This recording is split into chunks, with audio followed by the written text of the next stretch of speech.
Hey everyone, I want to talk about something pretty serious. It's a topic that doesn't get much attention in the mainstream media, but it's incredibly important. We're diving into the world of China's secret detention centers, which are a key part of President Xi Jinping's anti-corruption campaign.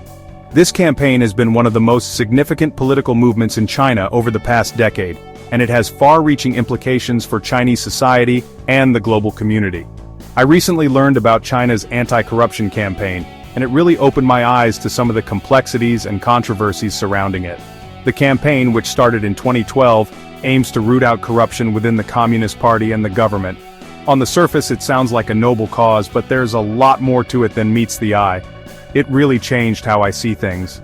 The campaign has led to the establishment of numerous special detention centers across the country.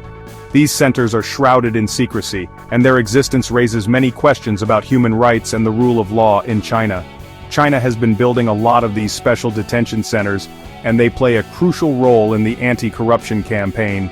These facilities are designed to detain individuals suspected of corruption, often without the due process that we might expect in other parts of the world.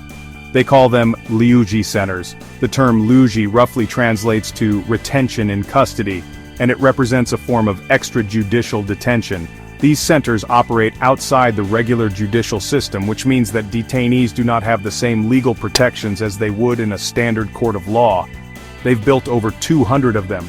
These centers are scattered across the country, and their numbers have been steadily increasing since the anti-corruption campaign began. The sheer scale of this network is staggering, and it highlights the Chinese government's commitment to its anti-corruption efforts. These centers are for people the government thinks are involved in bribery, like government officials, people who run hospitals, and even business owners. The scope of the campaign is broad, targeting individuals from various sectors of society. This has led to a climate of fear and uncertainty, as anyone could potentially be accused of corruption and detained in a liuzhi center, and even business owners. The conditions inside these centers are harsh, with reports of detainees being held in solitary confinement and subjected to intense interrogation sessions. The lack of transparency and oversight makes it difficult to know exactly what goes on inside these facilities. Here's the thing. People taken to these centers can be held for half a year without talking to anyone, not even a lawyer or their family. This prolonged detention without access to legal representation or family contact is a significant human rights concern. It raises questions about the fairness and legality of the anti-corruption campaign. Not even a lawyer or their family. The isolation and uncertainty faced by detainees can have severe psychological effects, and their families are often left in the dark, not knowing the fate of their loved ones. This lack of communication adds to the distress and anxiety experienced by both the detainees and their families, and there are reports of really harsh questioning methods being used. Some former detainees have spoken out about the intense pressure and coercion they faced during interrogations. These methods are designed to extract confessions, often under duress, which raises serious ethical and legal concerns. Some people say these centers are being used to scare people and force confessions. The fear of being detained in a liuzhi center serves as a powerful deterrent, discouraging individuals from engaging in corrupt activities. However, it also creates an atmosphere of fear and mistrust, where people are afraid to speak out or challenge the authorities. They're worried about the lack of oversight and potential for abuse.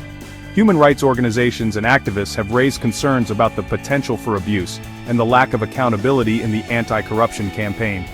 The secretive nature of the liuzhi centers makes it difficult to monitor their operations and ensure that detainees' rights are being respected. There was even a case with a famous banker, Bao Fan, that really scared the business world. Bao Fan, a prominent Chinese banker, was detained in a liuzhi center, and his case sent shockwaves through the business community. It highlighted the reach of the anti-corruption campaign and the vulnerability of even high-profile individuals.